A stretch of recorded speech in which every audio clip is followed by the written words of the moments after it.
Como você viu, o vício em cigarro é um hábito que pode trazer diversos prejuízos para a nossa saúde. Mas não é somente o cigarro que pode viciar. As pessoas podem ter dependências em muitas coisas, como bebidas, jogos e até mesmo em pessoas. Para falar como se livrar ou evitar de ficar dependente de determinadas coisas, nós estamos recebendo aqui no estúdio do Magazine a psicóloga clínica Jaqueline Soares. Doutora, seja bem-vinda mais uma vez, boa tarde. Boa tarde, muito obrigada pelo convite, é um prazer estar aqui com vocês novamente. É sempre um prazer, a senhora sempre tão esclarecedora. Agora a gente tem perguntas na telinha. Vamos começar por uma pergunta já da nossa telinha aqui, saber qual a maior dúvida das pessoas. Por que as pessoas começam a fumar ou a beber? Esse início, como se dá? Vamos entender que nós somos seres que estamos sempre em processo de busca. Se espera que os nossos pais, a nossa mãe, o nosso pai, dê pra gente um ambiente facilitador, que é onde a gente vai arquivar todas as sensações sinestésicas, que é até ali por volta dos 2 anos e meio de vida, onde a criança ela não tem recursos cognitivos ainda, para entender o que está acontecendo no universo dela. Ela sente medo, ela sente insegurança, ela se sente amada.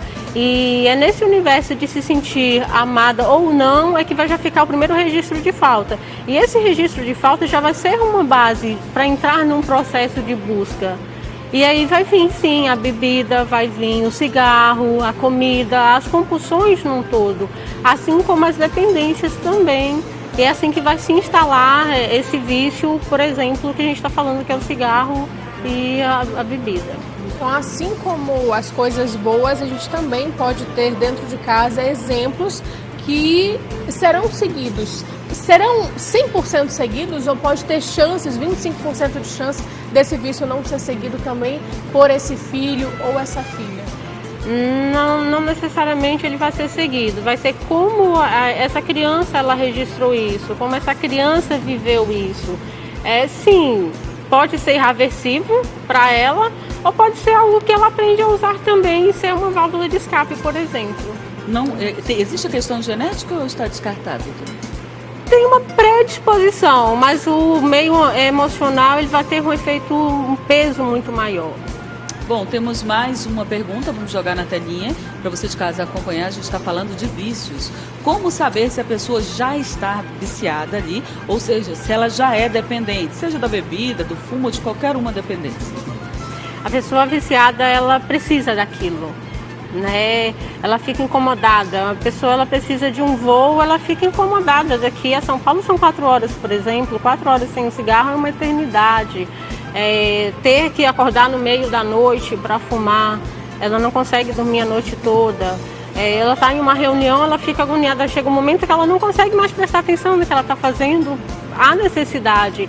E vamos pensar que principalmente no caso do cigarro, tem uma resposta neuroquímica toda, né, ali, que o corpo vai registrando e vai tendo essa necessidade, vai fazendo uma associação, tanto da questão psicológica que vai sendo nutrida ali, versus a resposta química. Tanto é que quando o paciente está em tratamento, ele vai ter toda aquela resposta de ansiedade, de tremores, de suores, quando ele está fazendo o tratamento, por exemplo. Vamos para a nossa próxima pergunta. Vamos colocar aí na sua tela, que pode ser uma dúvida de você aí, telespectador. Doutora, a gente pode afirmar que o vício é um refúgio? Sim, poderia ser, mas é muito mais uma fuga do que um refúgio. É uma fuga do que eu não estou dando conta, é uma fuga do que está sendo difícil para mim. E no momento que eu estou bebendo, se for o caso, naquele momento as minhas funções psicológicas elas estão sendo executadas, exercidas ali no caso de uma dependência. No caso de uma compulsão, não. Na compulsão a pessoa ela precisa se aliviar, ela está tensa, ela precisa de alívio e ela vai ali, vai buscar bebida, por exemplo, vai ter aquele momento de alívio e ela vai se sentir mal depois. Na dependência, ela não se sente mal, ela se sente bem. O que tem de errado? Você gosta da minha cerveja? Eu ia perguntar essa diferença, que é uma linha muito... muito pertinho. Entendi, também achei que era tudo a mesma coisa. Dependência, outra é a questão... Compulsão. Todos os dois são vícios? Sim, todos os dois vão ser vícios, mas vão ter funções psicológicas diferentes. A compulsão, a pessoa ela vai fazer uma descarga atencional no momento que ela está ali fumando, bebendo. E ela vai se sentir mal depois. Geralmente ela é mais a questão da bebida, a questão da compulsão. E na dependência psicológica não, ela elege aquilo como objeto para suprir as necessidades psicológicas dela. Então não, eu só gosto da minha bebida, eu só gosto de tomar minha cachaçinha, o que que tem? A pessoa não vai querer tratar, é muito mais difícil, a família tem que chegar junto, ela tem que entender o quanto está tendo prejuízo, ela não busca por si só o tratamento não. Diferente do compulsivo, ele tem dificuldade, muita dificuldade de seguir o tratamento, mas ele busca porque incomoda. É difícil admitir, né? Principalmente na bebida, que é uma coisa que a gente consome socialmente. Aí chega em casa, toma só minha tacinha de vinho, mas aí é todo dia, aí é preciso saber exatamente esse limite. Onde eu posso, né, consumir aquilo todos os dias e até que ponto aquilo eu tenho que procurar ajuda profissional, porque é um vício, né? Separar quando quando se entra nesse caso, né? Vou tomar uma taça de vinho, uma cerveja com amigos, você tem controle. É só prazeroso, é só um momento ali, você sabe quando parar, você sabe quando a sua resposta física, ela precisa dar uma pausa. Diferente de quando você já não tem o controle, que já é o vício. E vão entender mais uma coisa na questão do álcool. A psicanálise ela vai dizer que nós temos o ego e o superego, o que eu sou e o que é a lei introjetado, o que é certo e o que é errado. E o Freud ele dizia que o nosso superego ele é solúvel ao álcool. Então é meio que eu sou mais autêntica. Eu vou conseguir falar para ti o que eu não tenho coragem de falar quando eu estou sóbria. Eu vou subir na mesa e vou dançar e vou falar que eu não lembrei depois. Isso não acontece, viu, gente? A pessoa lembra sim.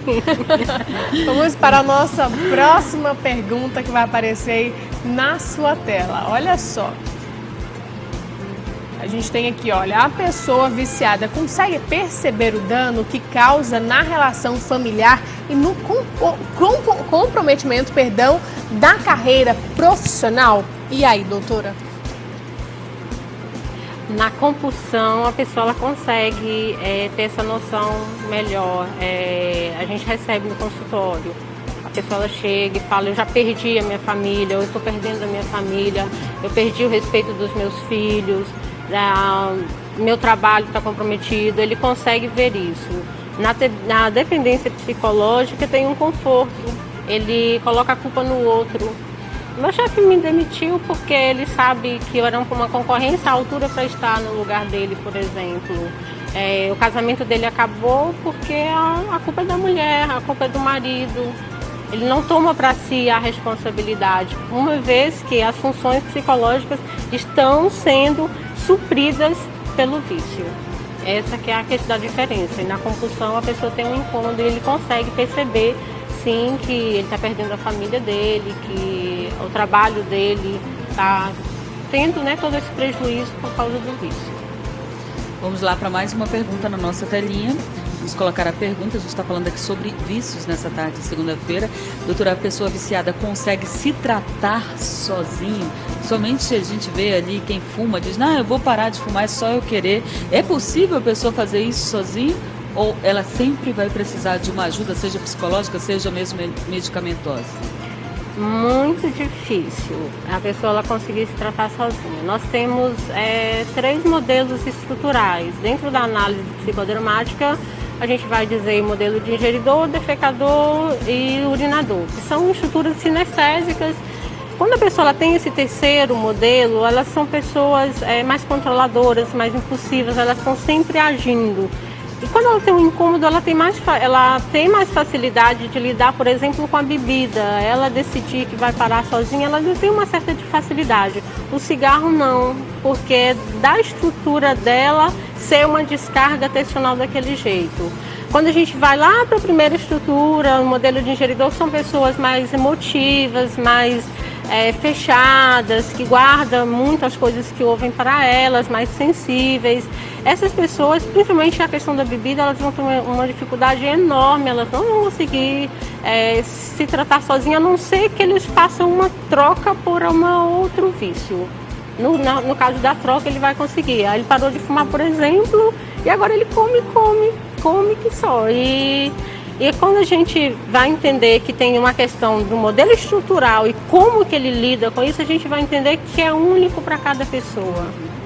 que é a forma que ela lida com os conflitos dela. Todos nós temos nossos conflitos, cada pessoa tem uma forma de lidar com o conflito dela. Todo mundo é diferente, né? É diferente, Então, ela só lida usando o cigarro ou a bebida, por exemplo. a arma que ela encontrou mais próxima. Isso. É importante a gente deixar muito claro aqui que a gente tem centros que são voltados para o atendimento para as pessoas que têm vícios, né? Tanto do álcool quanto do cigarro, seja qual for o vício. A gente tem os CAPs, né, doutora, que tem em várias regiões da cidade. E se a senhora souber de mais algum, quiser deixar aí para a população como informação para quem está assistindo, que se identificou ou identificou alguém da sua família aí com parecendo que está dentro, né, de uma característica dessas.